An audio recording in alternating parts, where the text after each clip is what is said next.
Welcome to our podcast. We have a joint podcast today. I'm joined with Sophia Ruffin. The name of my podcast is The Challenge, and her podcast is The Comeback. We haven't done a podcast in some time. It's been weeks, as a matter of fact, since we've been on with a podcast. We've both been traveling quite a bit, and so I've been anxious to get back and just do a double today with Sophia Ruffin. And we have a lot of different topics we're going to talk about today, and maybe some things will come up in the process of the conversation. And so first I want to share that I am going to be, we're three places coming up soon. I'll be in Orlando, Florida with Michelle McLean Walters and her Chosen Conference. And Sophia, you'll also be ministering in that conference as well. And then in September, I'm coming to Vallejo, California. That's Northern California. And then I'm going to Los Angeles, California, to be with Pastor Sarah Morgan. And then you also have a conference in September. I'll be ministering at your conference the second Thursday in September, the Comeback Kid Conference. So talk about your conference, Sophia, and what you're planning on doing coming up in maybe a little over a month now. Yeah, September 13th through the 15th, and you will be speaking on that Thursday night at 7 p.m. It's in Chicago Heights at Cornerstone Christian Church. All of the information can be found on the website, sophiaruffin.com. So go to the site. Or actually, wait, I think on the podcast it's going to pop up, right? Yeah. Okay, good. Okay, so, yeah, look at the podcast and all the information going to pop up. But it's the Comeback Kid Conference. I'm excited about my speakers, the lineup, and what God's going to do. So I'm looking forward to that. You know, the reason we're doing these podcasts is because it's something different for us. We generally are on ministering, preaching, teaching, prophesying, and sometimes people think that we don't relax, we don't have any fun, we're always deep. I'm always casting out devils 24/7. 24/7. And so it's a chance to relax and talk about some different things. And you know, you love sports. You're a coach. I'm a coach. Your whole network is called the Comeback Kids. You have the Squad, and you wanted to talk about LeBron James. Why? And he left Cleveland and he's gone to L.A. You know, for a long time I heard all these speculations that he wasn't going. You know, people saying, "Oh, he's not going to go to L.A. He's gonna stay in Cleveland." But as soon as this season ended, it didn't end well for the Cavaliers, even though they went very far in the playoffs. You still have to deal with Golden State, the super team, and they've even added another player since that time. So what's going on with LeBron in L.A., and what do you think that'll do for basketball and for the Western Conference? I think it's going to be fun, actually. You know, the crazy part, though, is that, like, I used to then be a LeBron James fan. I was a hater. So, you know, you really don't get on a public platform and say you was a hater. But I was a hater. I was hating that man because he was really good. But I think that him going to L.A. is going to be fun, something different. I'm looking to see him, play with the Ball brother, Alonzo Ball. So I think it's a good fit for him. I'm excited about it. I think the change is good. And I don't blame him for leaving Cleveland. After that last finals, I'll leave too. So it was bad, and he got swept. That's pretty embarrassing. So. He swept right on out of Cleveland. Yeah, our last podcast we was talking about, that was one of the finals days. Yeah, we were talking about Cleveland. I didn't think they had a chance against Golden State. It was ugly. So he's in L.A. now, and I don't even want to talk about the Bulls. I don't know where they're going. Who on their team? Exactly. Who on their team? We got the guy, the rookie coming back, marketing coming back. We picked up somebody else. His name not strong enough. I don't even know that name. Because he was a rookie last year. Yeah, but you're dealing with teams that have all these Hall of Famers. I mean, Golden State has, 3 potential Hall of Famers now playing? You got KD. You got Curry. Exactly. But you got, listen, and Draymond Green is my favorite. Your favorite player? He's my favorite player for Golden State. Yeah, he stopped that kicking though. I like Draymond. When they lost to Cleveland, he was kicking folks. He showed stopped kicking, and they must have told him, "Say, look, brother, we can't afford to lose you." But I mean, these are potential Hall of Famers you're playing against. So you have a team with good players, coming out of college, but you're dealing with teams that have Hall of Famers, and then you have the Western Conference alone with what's happening in the West. It's very sad in Chicago. It doesn't help that we're having all these shootings, and now Chicago has become the talk of the country with all these shootings every week. This is the city I grew up in. I love my city, but it is embarrassing. As a matter of fact, my son just came from Europe. He was in Europe, and he said when he told people he was from Chicago, the first thing they started doing was pretending like they're shooting. That's horrible. That's not a good look for our city, that your name is known around the world as a place where people get shot and killed, and then our sports teams are just horrible. The Cubs are doing well. He said they horrible. Yeah, the other teams, it's just. Let's move on to another subject, because I'll get upset. You gonna get vexed because talking about the Bulls because they don't got a name? Well, when you come from Michael Jordan. What about Zach LaVine? Yeah, I don't know that name. You don't know Zach LaVine? He was a dunk contest champion. Yeah, I was back in the 90s when they won 6 championships. I was back when Michael Jordan and Scottie Pippen were playing. So when you get used to 6 championships, and we have not had a team really contending for over 20 years now. What about when Derrick Rose? Well, when Derrick Rose was playing, it was a great momentum. He was the MVP, and then of course he blew out his knees. And where's Derrick Rose playing now? I have no clue. I don't know where he at. I think he's in Minnesota with Tom Thibodeau. Yes. Is he?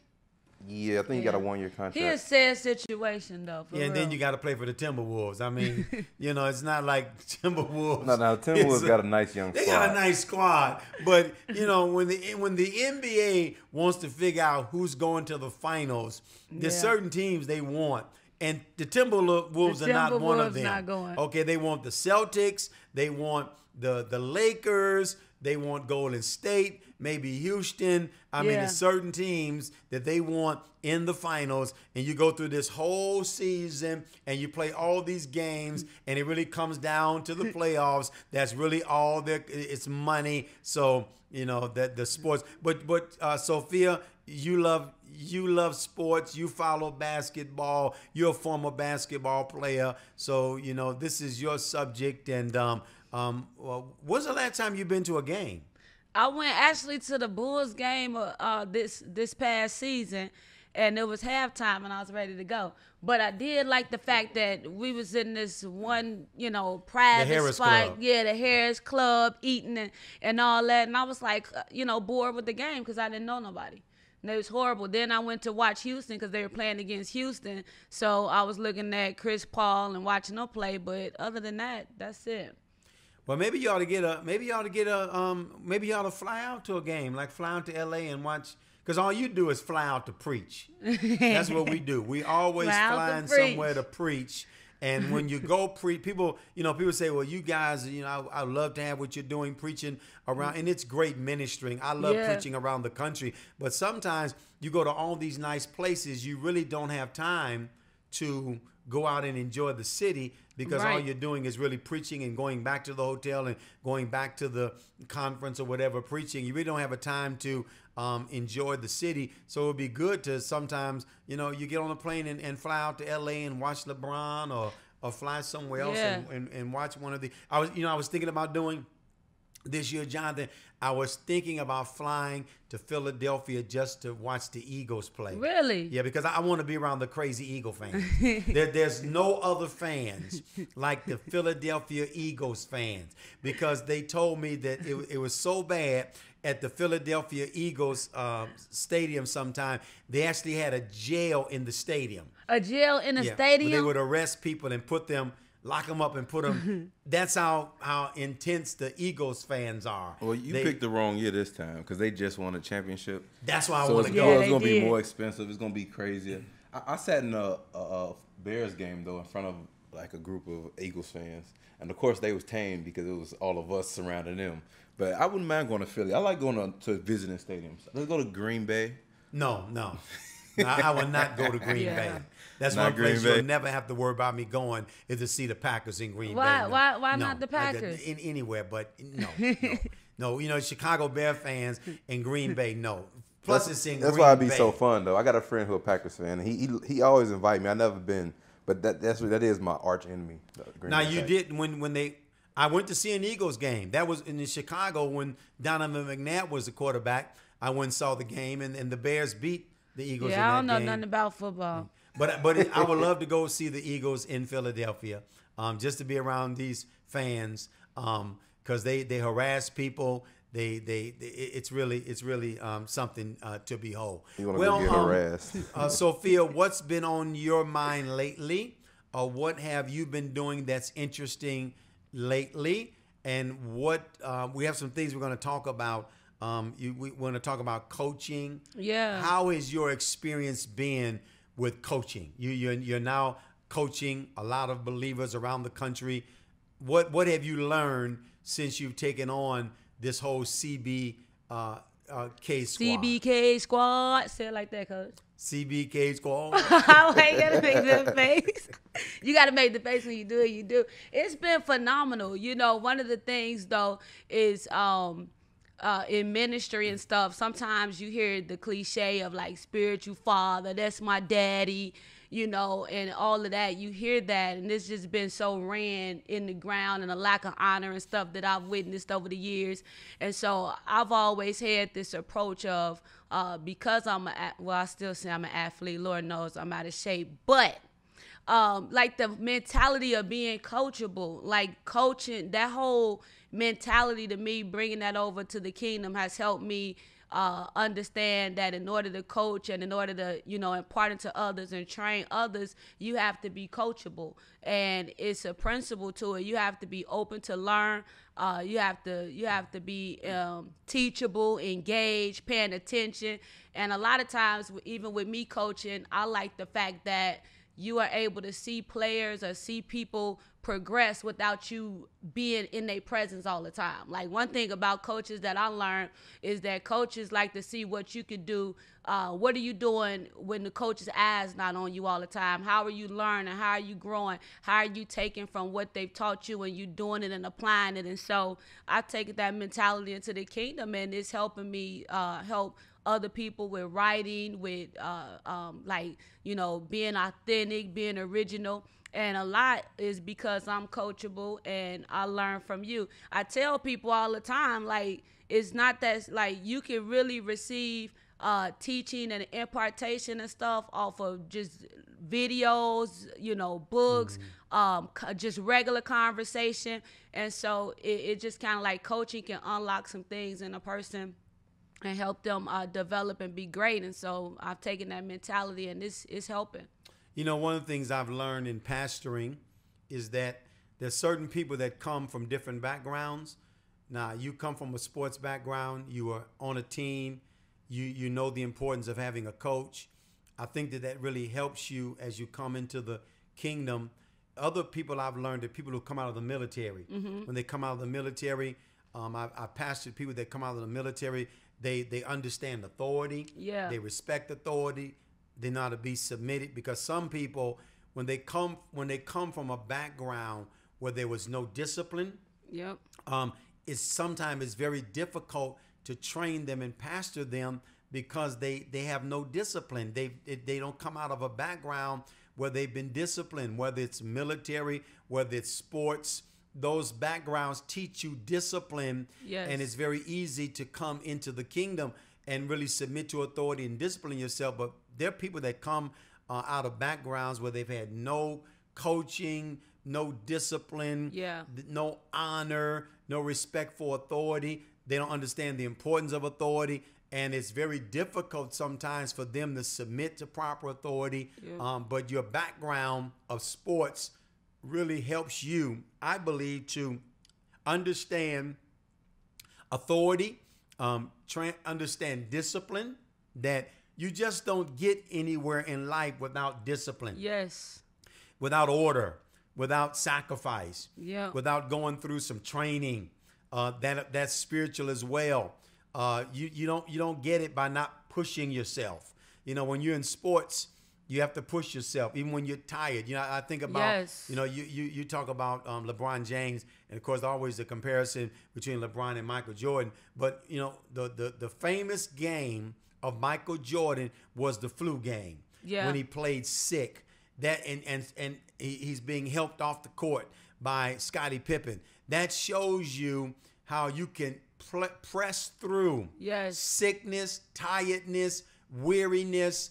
That's really the heart of a champion. Yes. When you don't allow, you know, circumstances. Now, Scottie was the opposite. I mean, he was a champion, but remember he had the headache, he had the And migraine. he ain't gonna headache. play. And he ain't gonna play. I don't remember that. You know, Oh man. And he not gonna play. But that's yeah, he's that. sitting on a bench with a migraine. That is when you even when you it's so funny because when you start talking like that, discipline, accountability, working hard, pushing yourself, that stirs me up because it takes a discipline, it takes hard work, and I think these principles applied over to the kingdom, it's amazing because when you feel like you losing or you feel like, you know, you don't feel like it, you don't feel like putting in the work, it takes discipline. A lot of people think success and stuff is just an overnight. I'm just gonna show up and boom, I'm here. But it takes hard work. It takes discipline. It takes a focus. Even if you have talent. Yeah. There are people that are talented, but, you know, for instance, when you go to the NBA, everybody has talent. Everybody. When you come out, if you make the NBA, it's because you can play, you can ball. But what separates some people from others is not talent. There are people that have had talent that have not succeeded, where others have had talent and succeeded because they're disciplined, they're motivated, they drive. You know, Kobe Bryant used to shoot and practice for hours a day, force himself. And I wasn't really a Kobe fan, but Me neither. so I was an Allen Iverson fan, so Kobe was like the, you know. That's Yeah, why that's I love interesting. that. I love Allen Iverson. I still watch that video when he said, when they asked him, what about practice? He like practice. And then they asked him, they said, well, don't you think that practice will help your teammates or something? He like, how can practice help my teammates? Either you got talent or you talk. Or he making that face. We here talking about practice. But the man was showing up for the games. He did what he did. He played hurt. He played, you know, but that goes down in the books. You do got to practice, though. Anything you're going to be good at, I think that you should practice, especially if you're a leader. You should practice and put in work. Yeah, I'm going to stick up for Iverson. I think he didn't practice because he was playing hurt, so he was resting during practice. But you're right, though. You got to, like Kobe, he was known for being a very hard practicer. Embarrassing people, you know, pushing people in practice. Yeah, Kobe was bad. Success. Success is based on doing something over and over and over and over, sometimes for years, what you do consistently. You're not in and out. You're not up and down. You're consistently doing what you do. And that's, I'm going to be speaking at your Comeback Kid Conference, and I'm really ministering to the next generation. I love ministering to them. So we're looking forward to that. Now here's something I wanted to bring up. You can put this up. I sometimes on the podcast I post things that I see that are very interesting. And here's something I posted today on social media I thought was very interesting. It kind of caught my attention. I see a lot of things, but it says this: beware. The higher you go, the slicker the con artist. The real John McClane. I thought that was interesting. The higher you go, the slicker the con artist. And I thought about that. I said, that's true. In life you meet all kinds of people. Man. And of course, the higher you go, the more influence you have, the more money you have, the more wealth you have. And you won't just meet slick people. You'll meet slicker people. Slicker. Because you get away from the low-level con artists. You get away from the street hustlers. Give an example of a low-level con artist. A low-level con artist. That's the street hustler that's trying to con you out of $15. Okay? They're trying to con you out of $50. Right. The big time con artists are the what's his name, Madoff.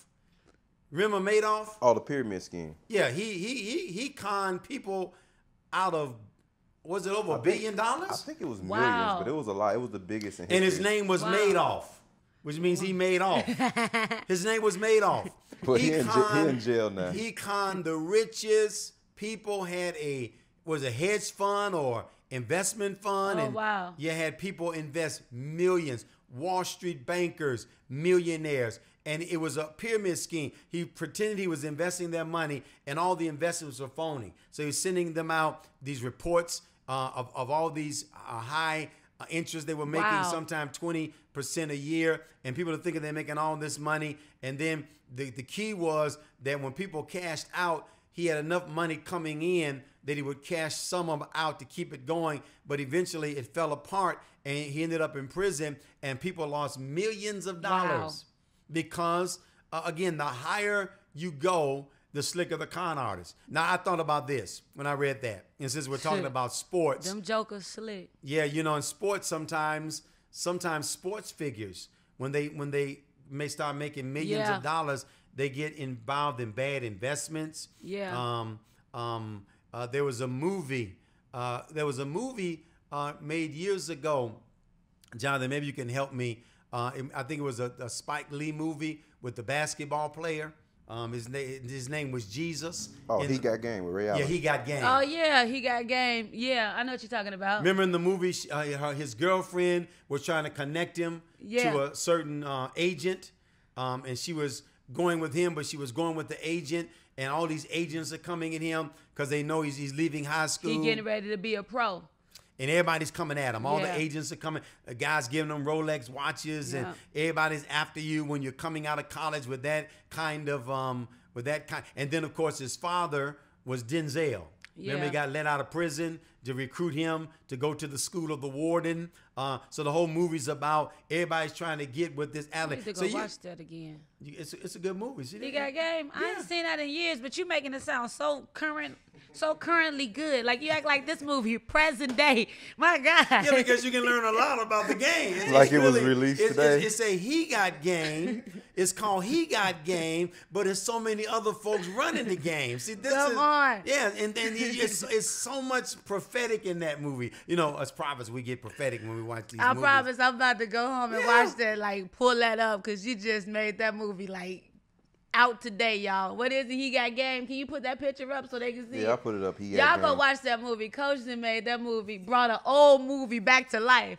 Yeah, because that's it. When you're successful and when you're rising up, everybody is trying to get a piece of Just it. like, you know what? It's funny you said that. So like how the con artists, like when they know that these players gonna be successful when they come out of high school, they the top of the line. So they come in early and they attach themselves. But that is some of the things even that I found early when I first started, with ministry and doors was opening. Some slick con artists. Some slick jokers. They were coming at me early and attaching themselves, and I didn't know. I'm just like, oh my God, hey, not realizing what these jokers do. And they do that a lot in ministry and a lot too, for yes. emerging leaders. You can easily attach to the wrong people because they come before you, they come on early trying to grab a hold church to is you. a good place too to do it because people assume you're a good person off top. There Yep. it is. It's the moment again. Everybody wants to go up. Everybody wants to be on the top. Everybody wants a platform. Everybody wants to come up. And then when exactly. And then when you get up there, all these slicksters. I mean, you got ministry slicksters. every department where there's success, Hollywood, media. People in the music industry have gotten conned and ripped off. I mean, if you talk to most successful music people, they can tell you how much money they got ripped off in their contracts, and because the slick people are attracted to success. Well, that's why I think even with ministry too, you gotta have some street smarts. You gotta have a little street cred. I know you say you ain't in the gangland, you in the good land. But you have to have a balance. You have to have some street smart because these slick jokers, con artists, and even con artists that's in your family, you know, the slick. Or you got to have somebody around you that's watching your back, Yeah. so you can focus. You know, Because the slick ones. hopefully you can find family to do that. Yeah. That'd be the best, or somebody you know long enough that you trust. So those who want to go up, just know. And sometimes I've learned this if it sounds too good to be true, it's probably not true, because they can paint a picture for you, and if there's something in you that wants to make millions or wants to a shortcut to success, you'll swallow the bait. Wow. And before you know it, they have cleaned you out, and you're angry and upset, and you're saying, why didn't I see this? I mean, people can smile in your face. They know how to talk. You have to be careful who people introduce you to. Yeah. I want you to meet this person. This person can do this for you. You know, they want to meet you. But as long as you were a nobody, nobody was looking for you. Nobody. If you have no money and no fame, nobody was trying to get your number. But all of a sudden, people are calling you, and so I thought that's a good point for those who are going up or want to be up. That there's all and I've known this, that people are always attracted to money and success because they want to take from you what you have earned and take it for themselves. So I thought that was a good saying. The higher up you go, the slicker the con artist. Yeah. So you need more discernment. You need more. You need to be more discerning and more wisdom, and you have to be more careful. Yeah. As you go up, your decisions have to be. You can't. Let me say it this way: you cannot afford to make a mistake when you're on top that you make when you're on the bottom. When you're on the bottom, you can make a mistake. It don't cost you nothing. That's it. But when you're up on top and you make a mistake, it can cost you everything. So you can't afford to make decisions and mistakes that you may have made when you were young once you get on top. And that's why I found out that successful people are very cautious and very guarded. And it's not because they're paranoid. It's just that success makes you cautious because you see so much in ministry. You meet so many different people in ministry that you at one time thought were, had a great name, and you find out they were involved in all kinds of crooked stuff. Yeah. And so you just have to be very cautious and very aware. And now you're up and coming, Sophia. You're getting more and more known. As a matter of fact, you're getting more views on your Facebook Lives than I am. No, I'm not. Yes, I've been noticing this. She's getting more views on her Facebook. He's even noticing it. Yeah, maybe it's the time. You got a minefield coming up of people. Maybe I need to change my what time. What you doing and who you are. Inviting you out. Because I'm on at 9 in the morning. Ain't nobody up. I know I'm not up. I have to set my alarm clock when I know I want to get on because the 9 o'clock. But, you be sharing them, though. Thank you. When you I share. On, that's the low key how I got my views up, y'all. What time are you on every day now, usually? I stopped being consistent, but one of the things is the consistency is the key with the time. So I try to get on like 2 o'clock, 4, just midday. A lot of times you're in your car. I see you in the car. In the car because I get some when I'm getting ready to go. But what I did is because a lot of my Periscope viewers felt like I neglected them and like I wasn't on Periscope and I was doing all Facebook Lives. So I just recently started back doing Facebook Lives and Periscope simultaneously. So that's been helping me out too. So think of that. The more successful you become, the more careful you have to be in your decisions because it affects not only you but others, and people are attracted to success, and everyone who comes does not have the right motive. The more guarded, the more cautious you have to be, the more, I don't like to use the word paranoid. I don't believe you should be paranoid to the extent that you can't trust anyone, but the more you have to take time to make decisions because, again, the higher up you go, the slicker the con artist. I think y'all should be up at 5 a.m. catching the prayer warriors on y'all Periscope. 5 a.m. There's a lot of people up at 5 a.m. Really? Yeah, I used to do 5 a.m. Periscope because people are getting up going to work. They're getting up preparing to go to work, And so you'd be surprised how many people there are up at 5 o'clock. If you did a 5 o'clock, I guarantee you get another whole. I might try that. I think I'll wake up and do a 5 o'clock. If you do a 5 people o'clock, getting up for work, 6 o'clock, 7 o'clock, 8 o'clock. You get all them people early. You get the first word in. So by the time somebody put out a afternoon Periscope, they already had their feed. Yeah, that word old now. I'm gonna be the first fruit. I'm gonna be the first. And then you can go back to bed. Yeah, I think I might do that. Don't be surprised. Yeah, try to see how your response. I've already done it, so. 5 a.m. 5 a.m. You did it for like 2 months straight, right? Yeah. Oh, man. I used to do a 5 a.m. daily radio program back in the 80s in Chicago. I was on at 5 a.m. and they told me when I bought the time, this was radio, they sold it to me for like a half hour for $60. So I'm thinking, why is it so cheap? Maybe no one's up. When I got on, it was amazing how many people listened to me at 5 in the morning. I was on from 5 to 5:30. Amazing. All the people getting up. You either get two groups. You get the people that can't sleep, that are tormented by demons, and had a deliverance message, or you get the people that are getting up and they want that prayer or that word before they start their day. To start it off. Yeah. Okay, let's talk about another subject. Recently, you know, I'm a pastor, so there's a group of primarily inner city black pastors that were invited to go to the White House to meet with Donald Trump. Now, some of these pastors I know personally. Some of them I don't know. I know of them, but there was a pretty immediate response to some of these pastors going to the White House to meet with Trump, and it's been a short time. Some people said it was a good idea. Some said it was a terrible idea. Right. And Pastor John Gray, who's kind of been on the forefront of being one of the ones that the people have either singled out or been in support. I've not heard his response. I think you have. Yeah, he said there's a whole group now supporting him. Yes, I support John Gray movement. You know, like I said, even when you're saying like the higher you go up or just having a platform or being a public figure, you know, one thing that get on my nerves is the fact that people feel that they could just say anything. Like they can make decisions for what you do. You know, they control your decisions. I do get it that people can have an opinion when you do stuff, but you know, I just think that if they felt like they wanted to be at the White House, hey. Well, the issue is this. I've heard the other side. I've not heard his response of why he went, but he said because God told him to go.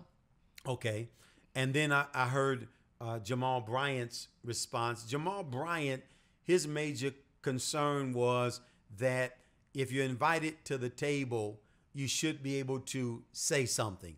And evidently, I don't know how these meetings work at the White House, right, but they were not allowed to ask any questions or say anything about criminal justice.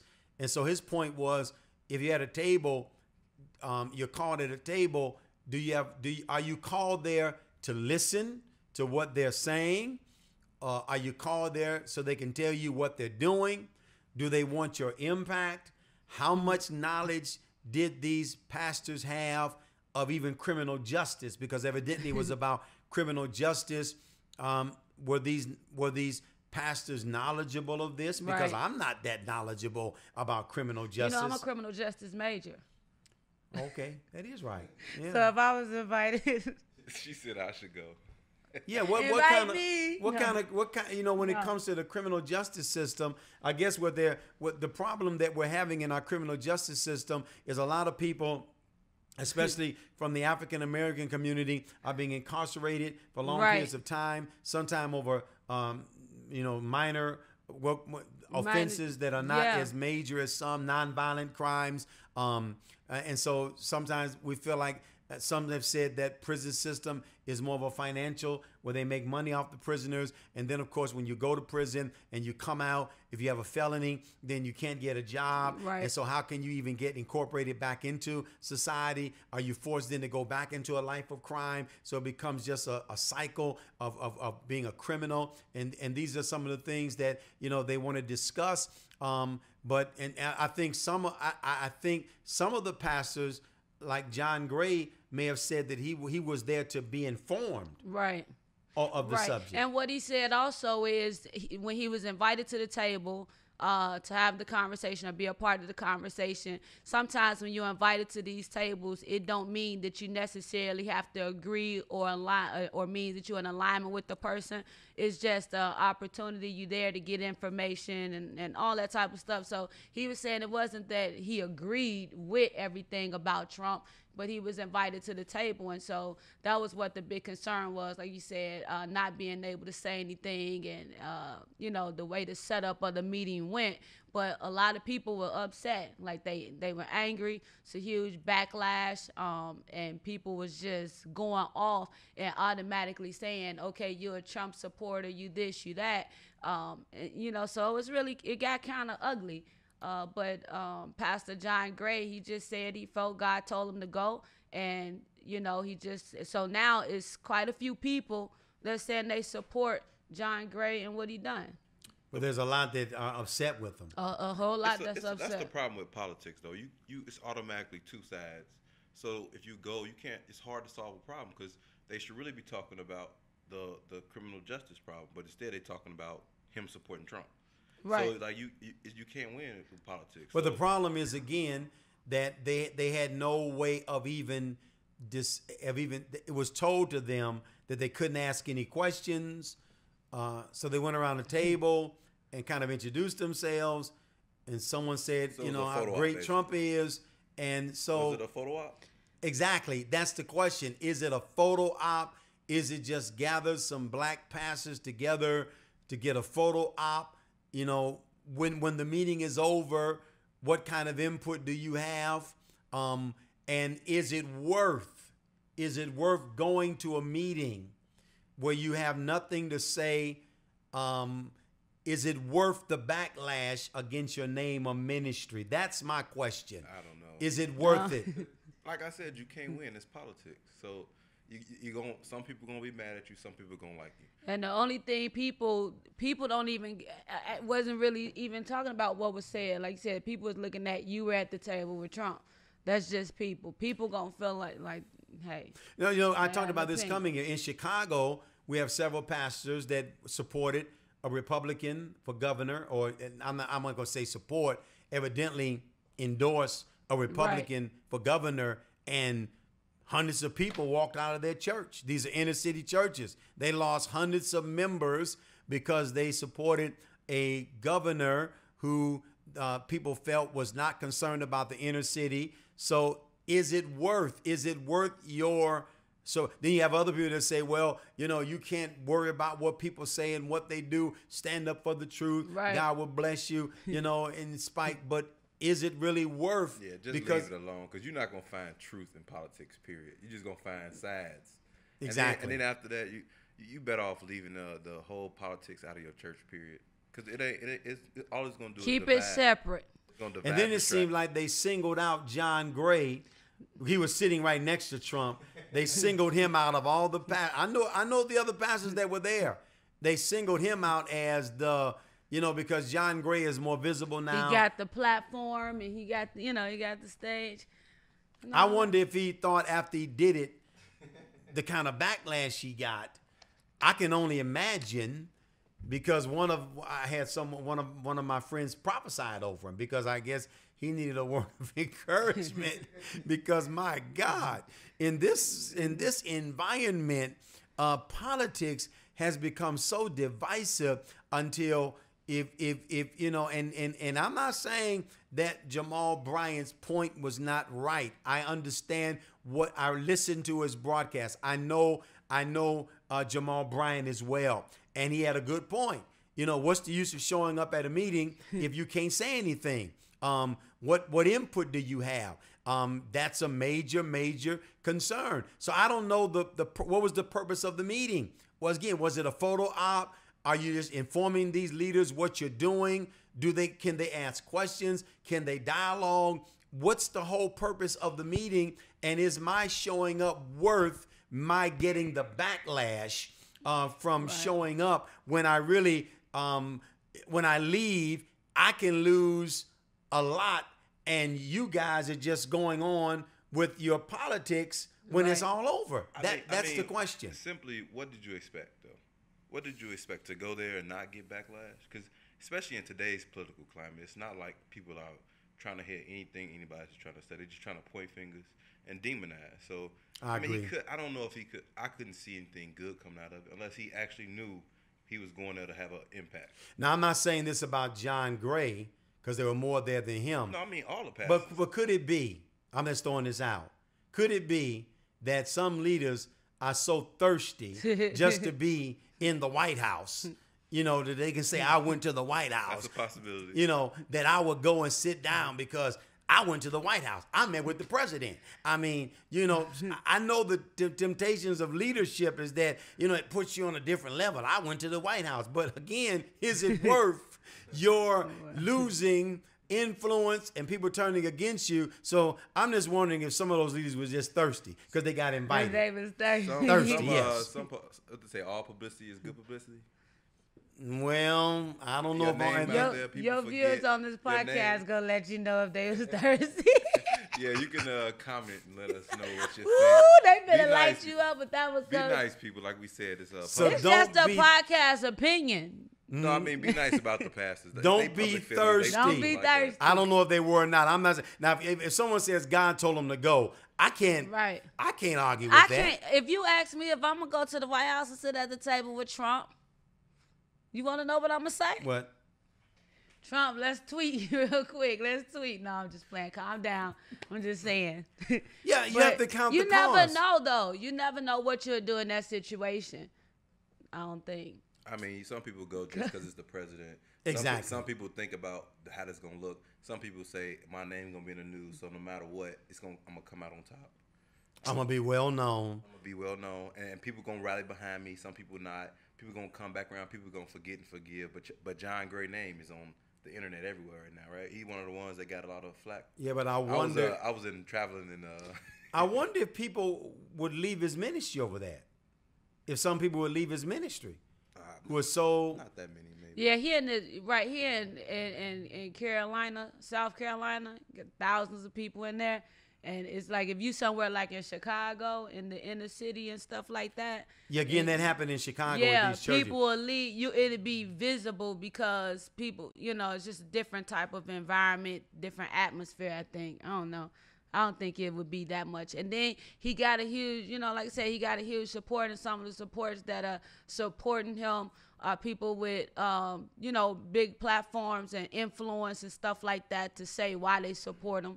So I mean, what did he really do? He just went to a meeting. Right. He just sat next to Trump, which wasn't his choice. Probably he didn't have anything to do with that. The seating arrangements. He came back home, and so what can? Yeah, but I'm telling you, automatically on social media, you had he was Uncle Tommen, he was cooning. These are the words. One picture they showed a picture of a group of raccoons. I mean, this is what they're, the internet. Don't put no raccoons up there. The internet is just. The internet will kill you. Oh, the internet is just, oh, brother. Pictures of coons. He's cooning. He's Uncle Tommen. I mean, it's vicious. I mean, it is. Social media would just crucify you and blister you today over anything you do. And it's just, I just thought about, I know some of these guys. I know him personally. His name kind of came up. I don't know him. I'll be preaching with him or in the same conference coming up in October. We're going to be preaching at a conference together. Maybe I'll get a chance to meet him. But and I just imagine that I don't know if he was really prepared for the backlash that he received from so many people as a result of going to the White House and meeting with Donald Trump. Social media will kill you. Yep. They think they own you. You got a good balance, though. You like with social media, like, you see a lot of people, social media take you and run. I mean, they'll bury your name in the ground, but you've been able to maintain a good name and really balance social media and handle it appropriately. Like, what are some of the strategies you use to do that? Well, one of the things is I think that you have to be careful what you post and what you say. Whether it's I've learned this. A lot of issues I don't even, and I'm not even giving an opinion on this issue. Right. Because people, if you give an opinion, people who have a different opinion, they get upset. We're just talking about, the price you pay sometimes for decisions you make. But one of the things that I have done with social media is I stay with what God has called me to do. Awesome. I minister on the subject. I stay out of every battle is not mine to fight. I'm not here to correct every problem on the planet because it is just not worth it getting involved in arguing and fighting and posting things on social media. I look at some people and their social media posts, they always posting something controversial, right? Always saying something, and it can become aggravating. So I kind of I don't avoid everything. I think it's important to speak on certain issues, but I'm not on there just talking about every issue. I stay in my lane. Right. I stay with what God has called me to do. I stay in that because I know that's where my grace is.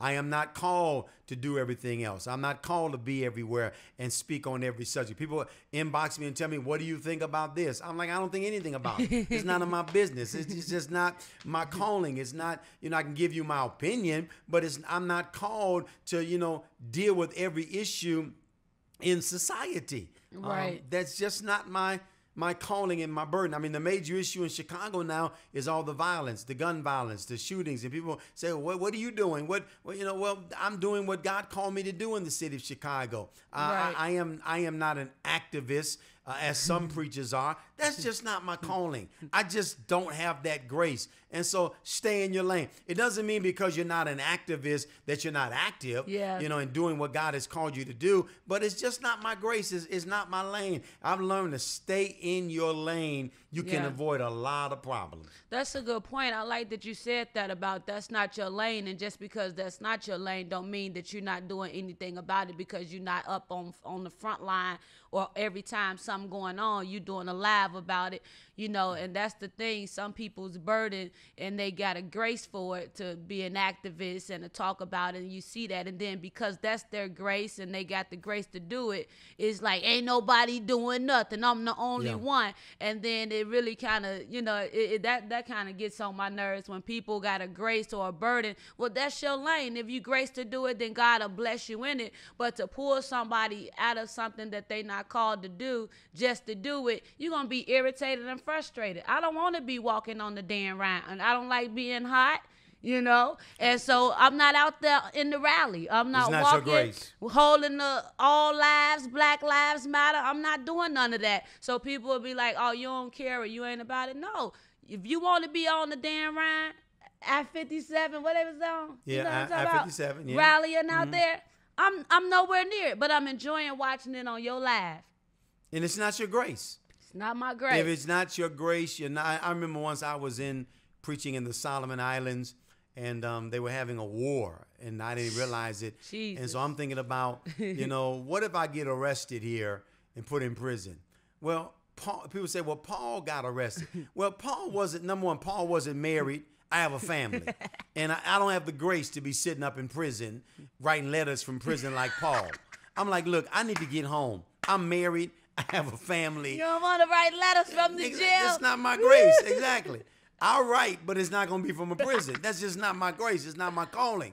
And so I just said, look, when I was in the Solomon Islands, I'm like, look, get me home. Get me out of here and let me get home. I don't know what you people are fighting about, but, I don't want to be kidnapped and put in prison because it's just not my grace. So yes, that is something that I think we need to understand. Everyone is not graced to do the same thing. And just because you're not doing something does not mean you're not supportive of it. It's just not your grace. You're not graced to do everything. Some people are more graced in certain areas than others. And if we can learn to respect each other's graces and honor each other's graces, then we can, I think, get along much better. If you can just respect people as an individual, like if you don't want to rally, you don't have to rally. Just like we just said, John Gray, if he wanted to go, it's his choice to go. Can we disagree and not hate each other? Exactly. Can we disagree and not really, demonize each other at least? No, we can't, because evidently in America, if you're on the opposite side of any issue, the other person is the enemy. So it's just a fact of life. It's just people are so emotional and so upset about anything with Donald Trump. You know, if you're anywhere near him, some people just think it's the devil. It is not of God. And then on the other side, there are people that think that everything he does is God. That he is the Cyrus. He is the savior. He's the savior of America. You have a whole group of evangelicals. And I talked with Jamal Bryant about this. He said, you know, it's interesting. You got white evangelicals that think everything Trump did do is God, but they thought that Obama was the devil. Then you got folk on the other end thinks Obama was everything, but now Trump is the devil. And, you know, it's amazing how different groups look at different candidates, and people, you know, the many white evangelicals think Trump is the Cyrus, the 45th president, Isaiah 45. They get prophetic with it. And then you have another group that say, how could this happen? This is the devil. You know, we got to get rid of him. So it's a lot of issues going on here. And he was telling me how he lost a lot of white support, even white friends in the evangelical community. I don't want to speak for him, because he speaks very well for himself. But he said how that he used to be invited to a lot of white evangelical situations, but after Trump got invited and he's not in support of a lot of what Trump does, then he got cut off from them. And so it's a lot going on when you talk to people and you hear their side of the story. So it's just interesting. Again, I know these people. I talk with them. I don't know everyone, but that just kind of blew up this weekend, and it was all over. I even know Paula White. She's the one that invited them to the White House, because Paula White is close to Trump. I know her. I preach in her church. I know Bishop Harry Jackson. I preached in his church. Wow. I know Bishop Darrell Hines. I preached in his church. So, you know, some of these people, I know Wilfredo De Jesus. I ministered for him. He's preached for me. So a lot of these people I know, good people in ministry. But when you get into that political realm, it's another whole area. So maybe one day you'll get invited to the White House, Sophia. Bring the comeback here to the White House, make an appearance. That sounds like a threat. I don't know what's gonna happen when I get there. Don't that sound good? It sound like a threat. No, a threat. Said, bring the comeback kid to the White House. We gonna turn it out. Now we'll close with this. I just thought about this. You know, football season is starting now. So the issue now is players kneeling for the national anthem. Yeah. They're already doing it. Let me see. At the end of last season, it was barely anybody kneeling. The only reason people are talking about it now is because Trump tweeted about it. But there's time. But in the first preseason game, you have Miami Dolphin players kneeling. So it's like they're going to do it because Trump said don't do it. Well, they said just don't come out. So what do you think about that? Just don't come out on the field. Otherwise, you're going to be fined and this and that.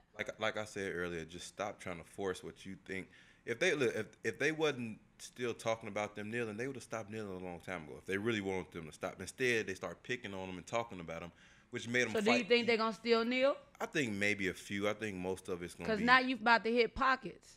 Yeah, I think most of it's going to stop. I think they're going to find something else to do. Will they get fined if they kneel? Some teams said they will. Yeah. Or is it team by team?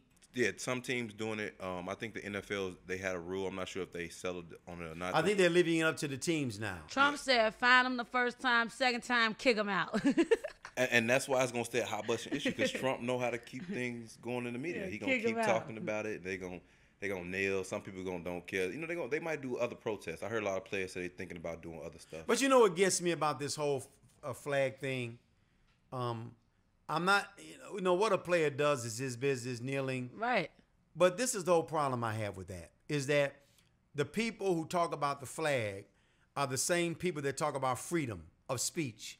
You know, that's the First Amendment right.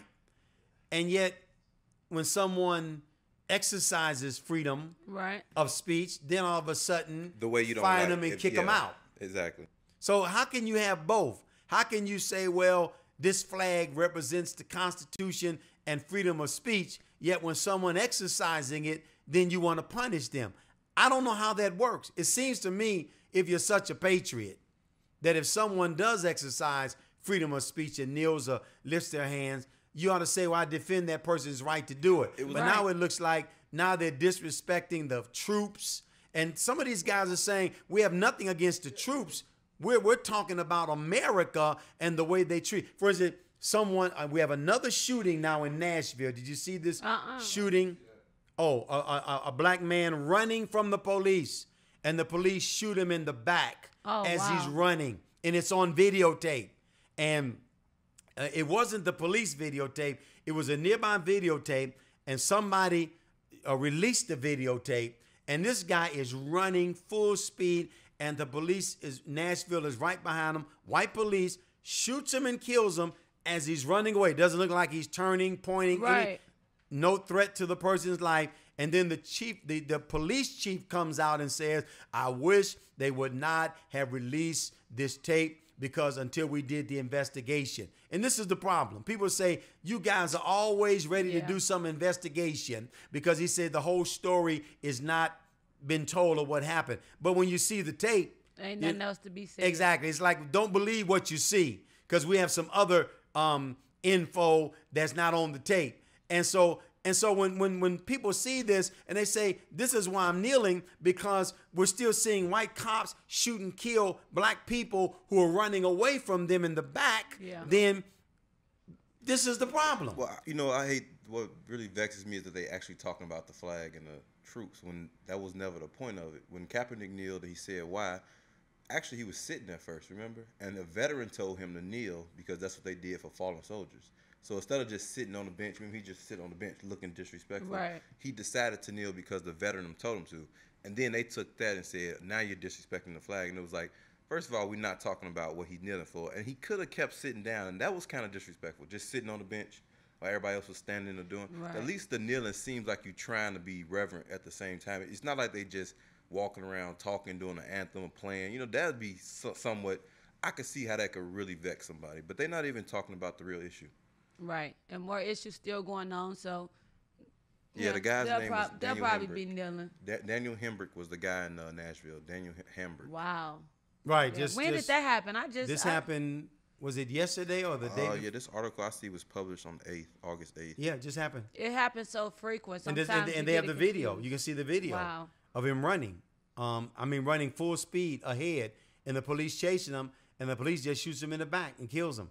And the police chief comes out and says, I wish the tape wouldn't have come out. Well, that's the problem. If no one brings the tape out, people don't see anything. Don't see it. And it is a chance that you guys will cover up or give some explanation of why you shot someone in the back. It's like that case, was it in North Carolina, Jonathan, that where the guy turned around and was running from the police, and the police just shoots him and kills him, and didn't know someone was taping him, just shoots him in the back. Yeah, I think it was South Carolina. Yeah, and just walks up and it's horrible. Yeah. He dropped like a weapon or something near him. Right. Then drop the weapon. Exactly. So how many cases do we have where there wasn't a videotape where someone got shot and you never get the full story? And this is the problem, I think, why so many people are outraged with this whole flag issue. And, you watch certain news networks and it's all about they shouldn't disrespect the flag. They shouldn't disrespect the troops. When, again, that was not the intent. The intent is this flag represents America, and America should be just to all people. And yet some people are being treated unfairly. And so I'm protesting the fact that people are being treated unfairly. The guy that was shot, I don't want to get too much into this. The guy that was shot and killed in Minnesota. The conspiracy theorists in me say, well, they got us fighting about the flag. It is what's really going on. You know what I mean? What's really happening. Yeah, because it's like they got us fighting about. You can name a lot of cases, though, that's going on all the time. The guy that got shot and killed in his car with his girlfriend. He had a conceal and carry permit, and the police just shoots him right. Because they were scared. We coming up on the hour, y'all. Okay, well, we're going to. Yeah, it's good. You want to let them know? You can find the comeback is on YouTube and Facebook right now. Subscribe and follow. Same thing with the comeback. I said the comeback already. Same thing with the challenge. The challenge is now on Apple Podcasts. So you can subscribe on your phone, iPad. You can listen, and the comeback will be up on Apple soon. It got to get approved. And then it'll also be on Android phones soon. So just subscribe. We have a Facebook. On Android. It'll be on Androids too. It's coming to the Android. Oh, they have a new Android coming out. It's like $1,200. Please, I It's a still new don't Android. want Yeah. it. Get one. I still don't want it. Okay, so All right. follow us on our podcast. Mine is called The Challenge. It's on Facebook and you said YouTube Facebook, YouTube, and now it's on Apple Podcasts. and on Apple Podcasts. Yeah. Sophia. YouTube. The and comeback, the comeback on YouTube and Facebook, and it will be on the Apple song. Facebook. So the comeback with Sophia The Ruffin comeback with Sophia Ruffin. and the challenge with John Eckhardt. Okay, well, that's it for today. We want to thank you for tuning in to our little rants, our little talks. Be easy with the comments, y'all. Be easy. Be easy on my coach. Yeah, be easy. We don't mean any harm. We just want to do what's right and go to heaven one day. That's what we want to do, okay? Live our lives and live in the good land, not the bad land, not the gang land. We want to live in the good land. So thank you so much for watching and tuning in. You have anything you want to say in closing, Sophia? Nah, this was fun. I really enjoyed it. So make sure y'all follow us and share this video.